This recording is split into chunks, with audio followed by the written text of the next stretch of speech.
बीड जिल्ह्यामध्ये अवकाळी पावसाने हजेरी लावली आहे, तर आजही सर्वत्र ढगाळ वातावरण असून पावसाचा अंदाज वर्तवण्यात येतोय। अचानक आलेल्या पावसामुळे आंबा पिकाचं मोठ्या प्रमाणात नुकसान झालं असून भाजीपाल्याला देखील फटका बसला।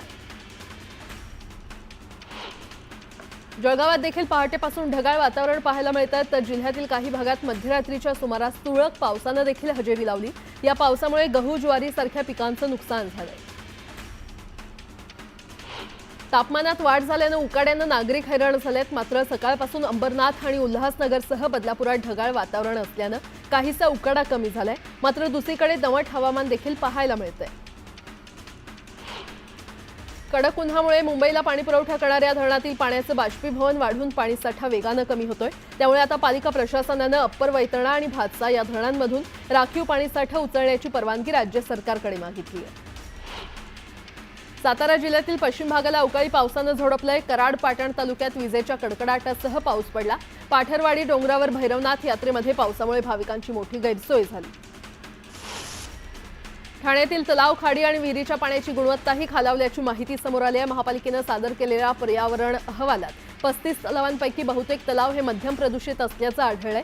खाडीच्या पाण्यात अमोनिकल नायट्रोजनची पातळी वाढल्याचं आढळून आलंय।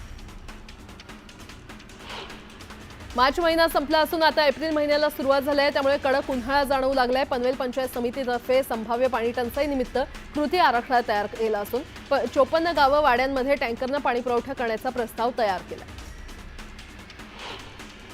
काही दिवसांपासून सातत्यानं मुंबईमधील वातावरण बदलतंय। तापमानात होणाऱ्या चढ उतारामुळे मध्येच पहाटेचा गारवा तर मध्येच वाढलेला उकाडा असं वातावरण सध्या शहरात आहे। याबरोबरच ढगाळ वातावरणामुळे सोमवारी सकाळपासून मुंबईकरांना असह्य उकाडा सहन करावा लागतोय। अर्थसंकल्पात पाणीपट्टी दरात अल्पशा वाढ करणाऱ्या उल्हासनगर महानगरपालिकेला आजपासून टँकरसाठी पैसे मोजावे लागणार आहेत। यासाठी पालिकेनं दरपत्रक जारी केलं आणि त्यामुळे कुणालाही आता टँकर मोफत मिळणार नाही।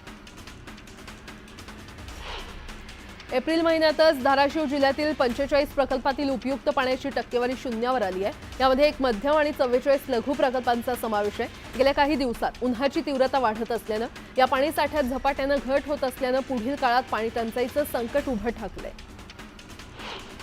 पुण्यात आजपासून येत्या 3 एप्रिल दरम्यान वादळी वाऱ्यासह पावसाची शक्यता आहे। हवामान खात्यानं हा अंदाज वर्तवलाय। त्यामुळे जर पाऊस झाला तर पुणेकरांना उष्णतेपासून तात्पुरता दिलासा मिळणार आहे। उन्हाळ्यापूर्वी जलवाहिन्यांची तातडीची देखभाल दुरुस्तीची कामं येत्या गुरुवारी पुणे महापालिकेच्या पाणीपुरवठा विभागाकडून करण्यात येणार आहेत। त्यामुळे गुरुवारी संपूर्ण शहराचा पाणीपुरवठा बंद राहणार असून दुसऱ्या दिवशी म्हणजे शुक्रवारी सकाळी उशिरा आणि कमी दाबानं पाणीपुरवठा होण्याची शक्यता वर्तवण्यात आली आहे। यावर्षी उन्हाळा परिस्थिती आणखी बिकट करू शकतं, कारण यावेळी देशात अपेक्षेपेक्षा जास्त उष्णता जाणवणार आहे आणि यावेळी वायव्य भारतात दुहेरी उष्णतेची लाट येण्याची शक्यता आहे, असा इशारा IMDनं दिलेला आहे। सोलापूर तुळजापूर महामार्गावर उळे ब्रिज जवळ एक टेम्पो उलटल्यानं अपघात झाला। यामुळे महामार्गावरील वाहतूक काही काळासाठी ठप्प झाली होती। सुदैवानं यात कुठलीही जीवितहानी झालेली नाही।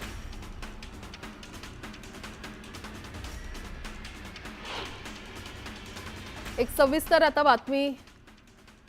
सविस्तर बातमी खरं तर पाहणार आहोत। कळंब शहरातील द्वारका नगरीमधील मनीषा बिडवे खून प्रकरणी अखेर 2 आरोपींवर गुन्हा दाखल करण्यात आलेला आहे। रामेश्वर भोसले आणि उस्मान सय्यद असं या 2 आरोपींची नावं आहेत। दोन्ही आरोपी बीड जिल्ह्यातील केज तालुक्यातील रहिवासी असल्याची माहिती समोर आली आहे। काल याच प्रकरणात अंजली दमानिया यांनी संतोष देशमुख हत्या प्रकरणाशी महिलेचा संबंध जोडत आरोप केला होता। अनैतिक संबंधातून खून झाल्याची पोलिसांनी प्राथमिक माहिती दिली आहे।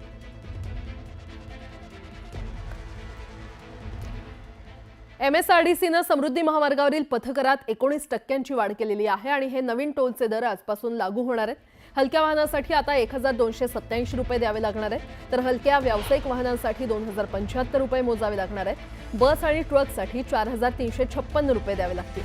त्याचबरोबर अवजड वाहनांना नव्या दरानुसार 6831 रुपये आणि अति अवजड वाहनांना आता 8312 रुपये द्यावे लागणार आहेत। हा टोल नागपूर ते इगतपुरी असा 625 किलोमीटरसाठी आहे।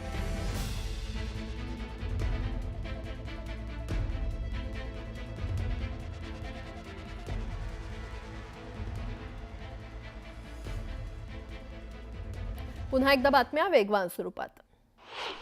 बीडच्या जेलमध्ये काहीही होऊ शकतं, फार मोठी नाही पण मारामारी झाली आहे अशी प्रतिक्रिया सुरेश धस यांनी दिली आहे। महादेव गित्ते आणि अक्षय आठवलेनं मारहाण केल्याचं धस म्हटलंय। बीडच्या कारागृहातील बंदी महादेव गित्तेला हर्सुल कारागृहात हलवण्यात आलंय। 4 आरोपींनी संभाजीनगरच्या हर्सुल कारागृहात त्यांची रवानगी करण्यात आली आहे।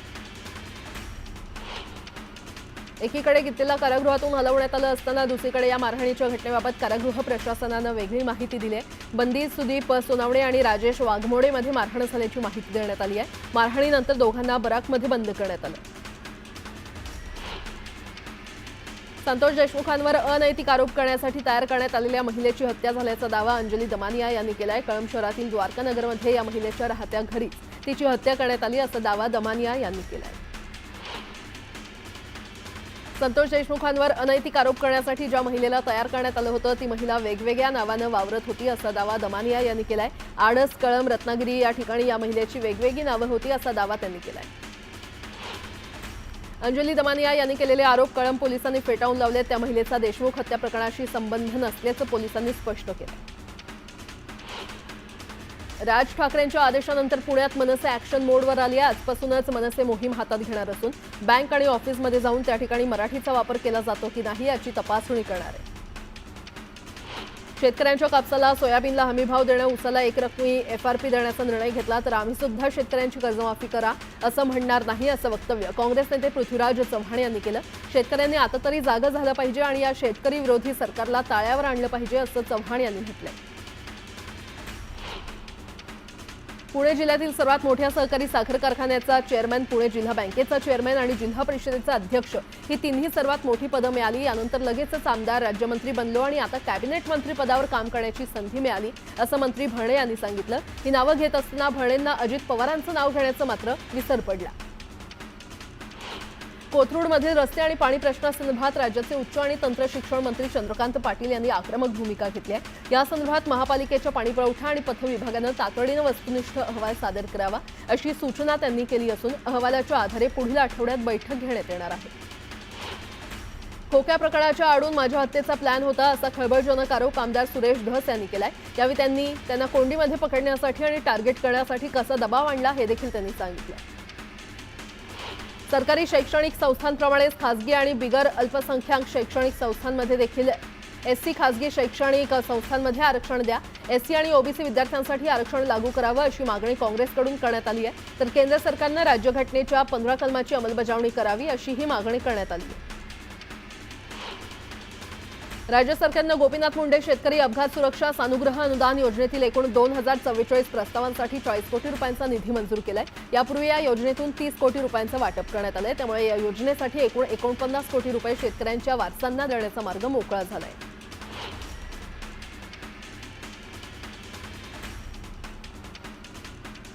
आर्थिक वर्ष संपण्याचा सोमवार हा शेवटचा दिवस होता। त्यामुळे तब्बल 183 GR प्रसिद्ध करून कोट्यावधी रुपयांचा निधी आणि अनुदान वितरित करण्यात आला। ईदची सुट्टी असूनही रात्री उशिरापर्यंत मंत्रालयात कारभार सुरू होता। मंत्रालयातल्या सर्व विभागांमध्ये लगबग दिसून आली। मध्यरात्री उशिरापर्यंत सर्व विभागातील अधिकारी कामात व्यस्त होते। प्रथम श्रेणी न्यायदंडाधिकारी AU मोटे यांनी नागपूर हिंसाचार प्रकरणी संशयित असलेला सूत्रधार फहीम खान याला येत्या 11 एप्रिलपर्यंत न्यायालयीन कोठडी सुनावली आहे।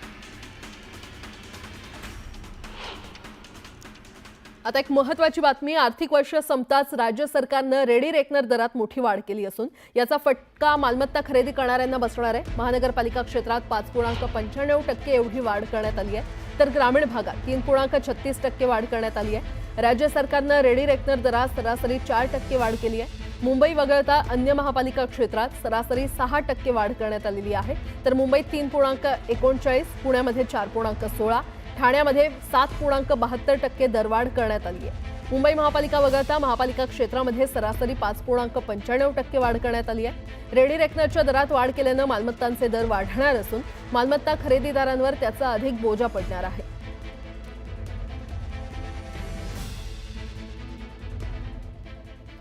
पुन्हा एकदा बातम्या वेगवान स्वरूपात। मालमत्तांच्या हस्तांतरण शुल्कात सिडकोनं वाढ केली प्रस्तावित केलेली आहे आणि मालमत्तांचं क्षेत्रफळ आणि वापरानुसार हस्तांतरण शुल्कात 5 ते 10% वाढ करण्यात आलेली आहे। ठाणे शहरात सुरू असलेल्या रस्त्यांची कामं गेल्या काही महिन्यांपासून अर्धवट अवस्थेत आहेत आणि त्यातच घोडबंदर भागातील दोन्ही बाजूंचे सर्व्हिस रोड खोदून ठेवले असल्यानं त्याचा नाहक त्रास वाहन चालकांना होतोय। ही कामं 30 एप्रिलपर्यंत पूर्ण करण्याचे निर्देश प्रशासनाला दिलेले होते, मात्र अद्याप कामं पूर्ण झाली नसल्यानं ठाण्यातील रस्त्यांच्या कामांची डेडलाईन हुकली आहे।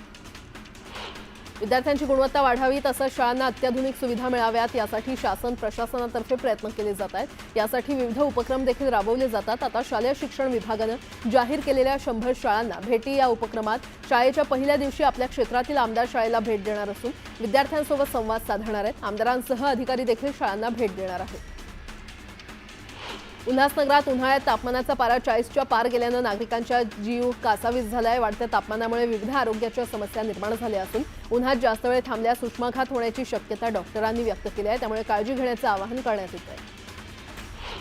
प्रधानमंत्री आवास योजनेच्या माध्यमातून ग्रामीण भागातही बांधकामांना गती येताना दिसते। या योजनेअंतर्गत लाभार्थ्यांना स्थानिक साहित्य, डिझाईन आणि प्रशिक्षित गवंडी वापरून चांगल्या दर्जाची घरं बांधून द्यायची आहेत। या योजनेतून घर बांधल्यास सरकारकडून अनुदान मिळतं। गुढीपाडव्याच्या मुहूर्त साधत काहींनी घरकुल उभारायला सुरुवात केली आहे। आरोग्याविषयी नागरिकांमध्ये जागरूकता वाढू लागली असून नियमित व्यायाम करणाऱ्यांच्या संख्येतही वाढ झाली आहे। मात्र काही वेळेस व्यायामाच्या अतिरेकामुळे काही व्यक्तींचा मृत्यू झाल्याच्या घटना देखील निदर्शनास येत आहेत। त्यामुळे व्यायामाचा अतिरेक नको आणि शरीराची भाषा समजून व्यायाम करावा असं आवाहन वैद्यकीय आणि फिटनेस तज्ज्ञांनी केलं आहे। रायगड जिल्ह्यामध्ये उच्च रक्तदाबाचे 34,047 तर 21,399 मधुमेहाचे रुग्ण आहेत। त्यांच्यासाठी रायगड जिल्हा परिषद सरसावली असून जिल्हा परिषदेचे मुख्य कार्यकारी अधिकाऱ्यांच्या संकल्पनेतून नाविन्यपूर्ण योजनेअंतर्गत रुग्णांना 3 महिन्यांच्या आवश्यक औषधांचं एनसीडी किट उपलब्ध करून देण्यात येत आहे। त्याची सुरुवात सोमवारी करण्यात आली आहे। गेल्या काही दिवसांपासून ठाण्यात उन्हाचा पारा वाढलाय। सध्या ठाण्यातील तापमान 35 ते 40 अंशांवर गेलंय, त्यामुळे आरोग्याच्या समस्या वाढू लागलेल्या आहेत। सर्दी, खोकला आणि उलट्या, जुलाब आदींचं प्रमाण वाढलंय। त्यामुळे वाढत्या उष्माघाताचा सामना करण्यासाठी ठाणे महापालिकेसह आणि जिल्हा आरोग्य प्रशासन सज्ज झालंय। केंद्र सरकारनं पीएम विश्वकर्मा कौशल्य सन्मान योजना सुरू केली आहे। ग्रामीण आणि शहरी भागातील पारंपरिक व्यवसाय करणाऱ्यांसाठी योजना आहे। या योजनेचा लाभ सुतार, सोनार, लोहार आणि चांभार तसंच सलून व्यावसायिक यासह इतरांना मिळतोय, पण त्यांना सलून किट कधी मिळणार असा प्रश्न विचारण्यात येतोय। अकोल्याच्या तेल्हारा तालुक्यातील अनेक पांदण रस्ते, जुने शिवदांड आणि गाळ रस्ते सुस्थितीत नसून सर्व रस्त्यांवर खड्ड्यांचं साम्राज्य निर्माण झालंय। त्यामुळे शेतकऱ्यांचे अतोनात हाल होत आहेत। त्यामुळे रस्त्यांची दुरवस्थेकडे तातडीनं लक्ष देण्याची मागणी शेतकरी करत आहेत। प्रभादेवी येथील सिद्धिविनायक मंदिरात श्री गणेशाच्या चरणी अर्पण करण्यात आलेल्या अलंकारांचा लिलाव गुढीपाडवा मुहूर्ताचं औचित्य साधत आयोजित करण्यात आला होता। यावेळी अंदाजे 1.33 कोटी रुपये इतक्या मूल्याच्या जवळपास 207 सुवर्ण अलंकारांच्या लिलावाला तसंच चांदीच्या नाण्यांच्या विक्रीला भाविकांनी भरघोस प्रतिसाद दिला। उन्हाळ्यात पर्यटनासाठी गोव्याला जाणाऱ्यांसाठी कोकण रेल्वेनं मडगाव जंक्शन लोकमान्य टिळक टर्मिनल ही विशेष गाडी चालवण्याचा निर्णय घेतलाय। मुंबई ते मडगाव दरम्यान 6 एप्रिलपासून उन्हाळी विशेष गाडी थांबणार आहे आणि 2 एप्रिलपासून या गाडीसाठी आरक्षण सुरू होणार आहे। पश्चिम रेल्वेनं गेल्या 2 वर्षात 24,903 अनधिकृत फेरीवाल्यांवर कारवाई करून त्यांच्याकडून 1,47,79,240 रुपये दंड वसूल केलाय। रेल्वे परिसरात किंवा डब्यांमध्ये फेरीवाल्यांमुळे प्रवाशांना अनेक त्रासांना सामोरं जावं लागतं, त्यामुळे अशा फेरीवाल्यांवर रेल्वे अधिनियमानुसार कारवाई केल्याचं अधिकाऱ्यांनी सांगितलंय।